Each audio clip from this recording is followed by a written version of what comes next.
దద్దరిల్లిన భాగ్యనగర్ గణేష్ల నిమజ్జనంతో భక్తులతో నిండిపోయిన మొత్తం భాగ్యనగర్ అని చెప్పుకోవచ్చు.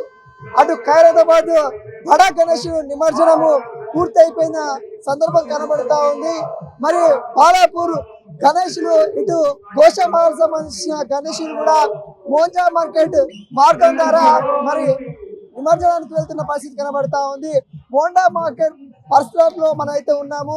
ఇక్కడ అనేక గణేష్లు ఇదే మార్గం కూడా వెళ్తున్న పరిస్థితి కనబడతా ఉన్నాయి. ఇప్పటికే వేల కొద్ది వినాయకులు నిమజ్జనానికి వెళ్ళిన పరిస్థితి కనబడతా ఉంది.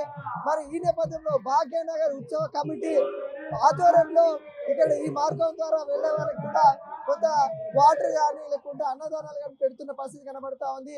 భాగ్యనగర్ గణేష్ ఉత్సవ సమితి వాళ్ళతో మాట్లాడించే ప్రయత్నం అయితే చేద్దాము. వాళ్ళు చేస్తున్న ఏవైతే సేవా కార్యక్రమాలు ఏవైతే ఉన్నాయో వాటి గురించి తెలుసుకునే ప్రయత్నం అయితే చేద్దాం. సార్, ఎన్ని సంవత్సరాల నుండి భాగ్యనగర్ గణేష్ ఉత్సవ సమితి స్టార్ట్ చేశారు? ఎన్ని సంవత్సరాల నుండి సేవలు అందిస్తా ఉన్నారు? 1980లో ఈ యొక్క సామూహిక నిమజ్జన కార్యక్రమము భాగ్యనగర్ గణేష్ ఉత్సవ సమితి తరఫున ఏర్పాటు చేయడం జరిగింది. 46 సంవత్సరాలు గడిచిపోయింది.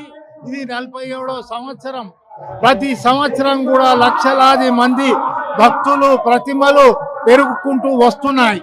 ఈ సంవత్సరము 1,80,000 విగ్రహాలు అధికారికంగా ఏర్పాటు చేయడం జరిగింది.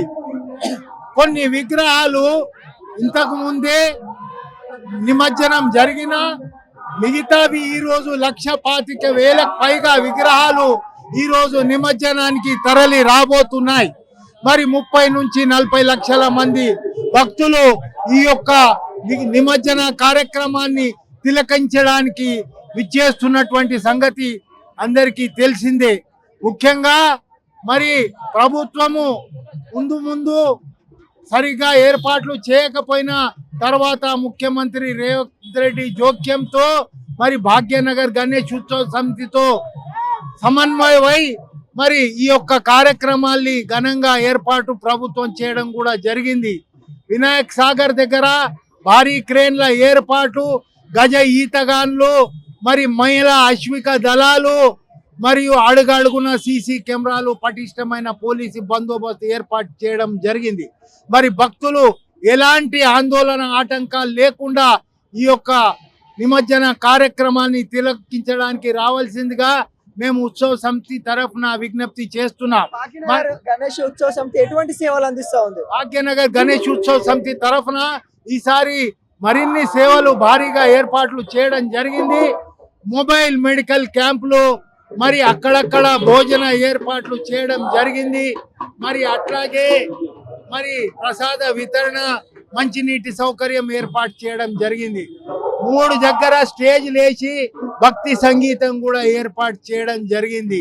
మరి అట్లాగే 2 గంటలకు చార్మినార్ దగ్గర, 4 గంటలకు ఇక్కడ వినాయక్ చౌక్ దగ్గర ముఖ్య అతిథిగా గవర్నర్ గారు, ఇంద్రసేన్ రెడ్డి గారు మరియు కేంద్ర మంత్రులు మరియు పీఠాధిపతులు ఇక్కడికి వచ్చి ప్రసంగిస్తారు. మీరందరూ కూడా ఈ యొక్క ప్రసంగాలను విని తిలకించవలసిందిగా మేము కోరుతున్నాం.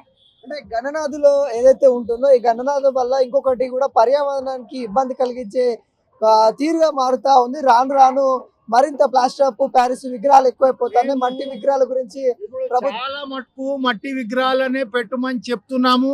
చాలా మటుకు మార్పు వచ్చింది. దానిలో భాగంగానే ఖైరతాబాద్ విగ్రహం కూడా మట్టి విగ్రహం పెట్టడం జరుగుతున్నది. చాలా దగ్గర కూడా మట్టి విగ్రహాలు పెడుతున్నారు. అక్కడక్కడ ప్లాస్టర్ ఆఫ్ ప్యారిస్ పెట్టినా మేము ఒకటే చెప్పినాము, ఈ యొక్క ఏదైతే వ్యర్థ పదార్థాలు ఉన్నాయో మరి ఫ్యాక్టరీల నుండి వచ్చినటువంటి మొదలు దానిని అరికట్టాల్సిందిగా కోరుతున్నాను. దీనికి ఒక అలాగా పాండ్ను ఏర్పాటు చేసి ఒక పక్కకు మరి దాని యొక్క వ్యర్థ పదార్థాలను వెంటనే తొలగించి ఇచ్చేయవలసిందిగా మేము కోరుతున్నాం. అది అట్లాగే ప్రభుత్వం కూడా కొన్నిటి దగ్గర వ్యర్థ పదార్థాలు వెంటనే తీయడం జరుగుతున్నది. ఇది ఏదో కొన్ని సంఘాలు చేస్తున్నటువంటి ప్రచారం మాత్రమే, ఇందులో ఎట్లాంటి వాస్తవాలు లేవు. మరి ప్రపంచవ్యాప్తంగా ఈ యొక్క కార్యక్రమము ఎంతో ప్రాచుర్యం జరిగింది కాబట్టి దీని గురించి వేరే రకంగా ఆలోచించడానికి వీలు లేదు.